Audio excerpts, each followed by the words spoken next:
Well, Sandro Tonali is still yet to be officially announced by Newcastle United, but I wouldn't worry too much on that.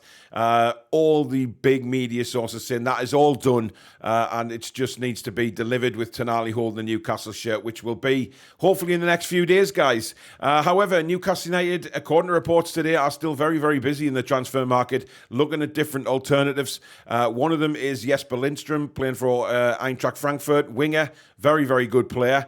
We also can talk about Ferran Torres today. Gabri Veiga, he could still be on the radar, as well as Matheus Franca, but there is a lot of other teams interested in him. Kieran Trippier has been interviewed lately, said he was hoping that Sunderland would get promoted back to the Premier League, and also FIFA could be looking at a very, very new offside law. Let's take a look. This is the Daily News.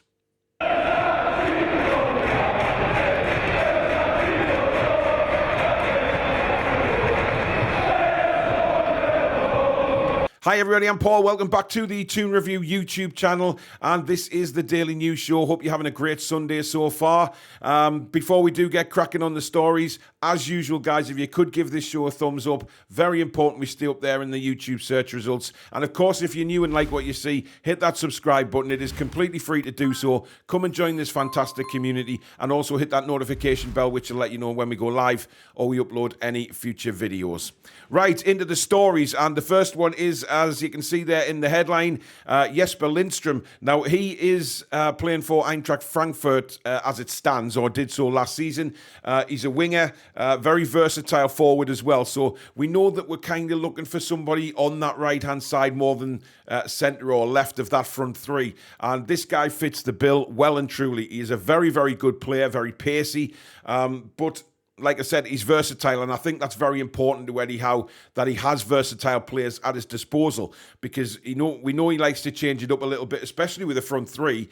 He did that towards the back end of last season, of course, when he was putting Isak on the left and Callum Wilson through the middle. But we've also had this. Well, there's a lot of debate about Miggy, isn't there, about him playing on the right-hand side. You know, he struggles to get crosses in with his right foot when there's perfect opportunities to do it, he doesn't. He cuts back onto his left, he rolls it back to Trippier, etc. And teams, certainly towards the back end of last season, were starting to pick that up very, very quickly and being able to shut them down. So having a versatile winger like Lindstrom would be the perfect option for me. But if you don't know all about him, go and check him out on YouTube, etc. He is a very, very good player, and he could be available for around 30 to 40 million pounds. That is reported by Builder in Germany, so there might be traction with this, but time will tell. Now, Matheus Franca has been many, many times featured on our transfer shows, many times spoken about by a lot of Newcastle fans as a potential target for the club. Now, it turns out that there is other teams involved in chasing this guy down. Now, he's a very, very good player. We know that. We've seen him on this. Alex has done many, many stats reports about him, and a lot of Newcastle fans would be keen to sign him. It turns out that Chelsea and Palace are also now looking at him. Those are just the Premier League teams that are looking at him, of course. That's not to say that other teams around Europe and the world will be looking at Franca, because they will. He's an excellent player. Now, the Brazilian transfer window, that opens on July the 14th. And Newcastle are expected to put a bid in of around £25 million. That's come from Global Sport SP. Interesting, isn't it? Because Franca's been on the radar, according to a lot of reports. Certainly the last window in the winter, this summer one, I think we touched on him last summer as well. So he is somebody that Newcastle United have been interested in, very much so in the past. Now, according to this report, we are going to go in with a bid when it opens on July the 14th. I would love him at Newcastle. I think, you know, from what I've seen from Alex's stats breakdown, etc., he's just what we need. And it could solve a lot of problems in the starting 11 as well with regards to position. So is Franca somebody that you've been interested in the past when we've done them on, when we've sort of featured him on transfer shows? Because for me, this guy, he's good. He's very, very good and would fit the bill, certainly for Eddie Howe. But as I say, whether we go in with the £25 million bid, that is yet to be seen. But again, this just proves that there is stuff going on in the background. You know, when we're panicking about players coming into the club, there is a lot going on behind the scenes that we never find out about. We never know about what goes on behind the scenes at Newcastle, certainly with negotiations for players and things like that. So it's good to know that we're still being linked with a lot of quality so far in this window. We all remember Ferran Torres playing for Manchester City. He is apparently an option for Newcastle United. Now, Barcelona, nobody knows if they're going to sell Ferran Torres yet, but certainly when Lewandowski went to the club, it kind of knocked Ferran Torres back to second option. He only started 14 games for Barcelona last season, which in his own mind was a little disappointing after his move from Manchester City. Now, this guy, of course, is only 21, and if you can remember, he has already scored a hat-trick at St James's Park when he was in the colours of Manchester City. So this guy does know where the back of the net is. It's certainly an option up front. I'm quite excited, actually, if we could get Ferran Torres in. I think that would certainly solve Eddie Howe's problems of worrying about Callum Wilson being injured, etc., or even Isak for that matter, depending on where he's going to play Isak at the start of the season. We never know what Eddie Howe wants to do. He throws curveballs left, right, and centre. He'd be throwing a lot of those curveballs in pre-season, trying out different things, of course. So hopefully that will go well, and he'll get a better understanding of where certain players are going to be playing come the start of next season.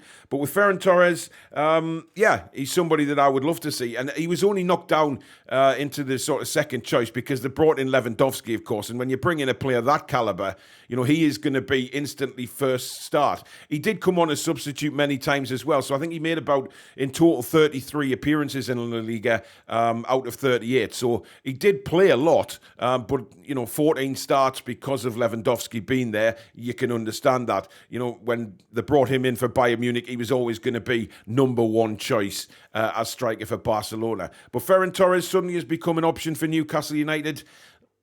That would certainly excite me. If you believe a few reports of not so long ago, there was some saying that Newcastle United had put a bid in for Celta Vigo player Gabri Veiga. Now, these proved not to be true. However, there's new reports come out saying that Newcastle United's interest in the player is still there. There is a problem, however, with signing Veiga, and that is that he has a release clause. Celta Vigo are kicking the heels in, demanding that, whatever team comes in for Veiga, they have to meet the release clause. They're not interested in talking to any team about lowering that release clause, which currently is around about £35 million.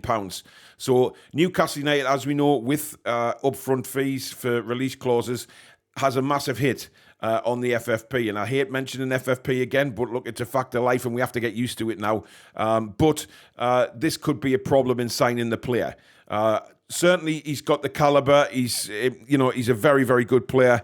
He's he's somebody that would sort of fit the bill alongside Ferran Torres. To be honest, he's a Howe player. He would definitely do the job. But this release clause is going to be a big problem for Newcastle United when they do approach players, because it happened with Szoboszlai. There is a report out this morning that Szoboszlai himself didn't actually turn down Newcastle. It's just that Newcastle United didn't pay the release clause, didn't offer to pay the release clause.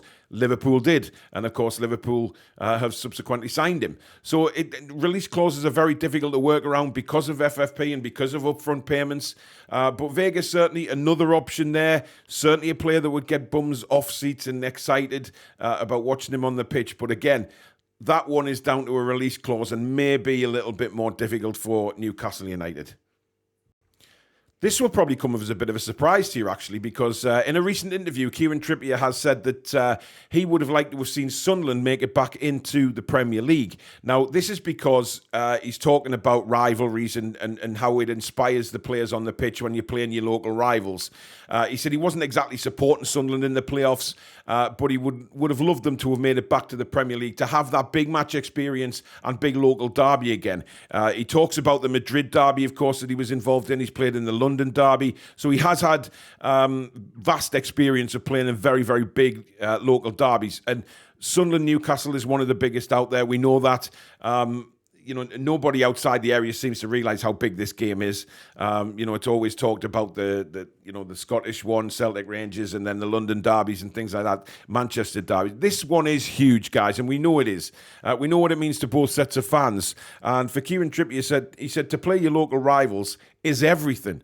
And that's why he misses the fact that Sunderland didn't get into the Premier League, because it's everything, because it really does get the blood flowing, and to get the bragging rights and things like that. And he mentioned that over the recent years, Sunderland had the bragging rights over Newcastle, etc., and Newcastle United want to put that right in the future. So he was saying that this game means everything to footballers of a particular football club. It would mean everything to Newcastle, and certainly everything to Sunderland. But it's not just the players, it's the coaching staff, it's the fans, it's the area, it's what the game generates. And I think, Kieran's got a good point there. He says Champions League was not the goal last season as well. Obviously, everybody was surprised by the run that they had in the Premier League last season, Newcastle, and making the Champions League, he says, was an additional bonus, which they are thoroughly looking forward to.